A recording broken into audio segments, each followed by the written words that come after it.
ఇంకో పక్క రాష్ట్రంలో రౌడీ అనేవాడు లేకుండా చేశాం.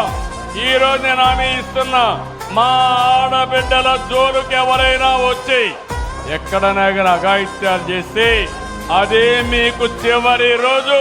ఈ భూమి మీద మీరు ఉండడానికి అర్హత లేదని మరొక్కసారి హెచ్చరిస్తున్నా. ఏమమ్మా, మొదటి 5-6 నెలలు నాకు కూడా కష్టమైంది చెప్పా, పాట తీస్తానని చెప్పా.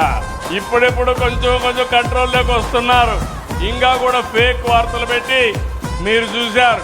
ఎలాంటి వాళ్ళంటే ఒక సింగయ్య వాళ్ళ కారు కింద పడతాడు, నా పోలీసులు చూస్తూ ఉంటారు. వాడిని హాస్పిటల్ తీసుకుపోకపోతే తర్వాత పంపిస్తే మళ్ళా వాళ్ళని పిలిపించి మోసం చేసి అతన్ని వాళ్ళ వైఫ్ దగ్గర చెప్పిస్తారు. అంబులెన్స్ చంపేశారు. అంబులెన్స్ వాళ్ళు ప్రాణం కాపాడడానికి హాస్పిటల్ తీసుకుపోతే అంబులెన్స్ లో కావాలని చంపేశారని నిజంగా మాట్లాడితే వీళ్ళు ఏమనాలని అర్థం చేసుకోమని మిమ్మల్ని కోరుతున్నా.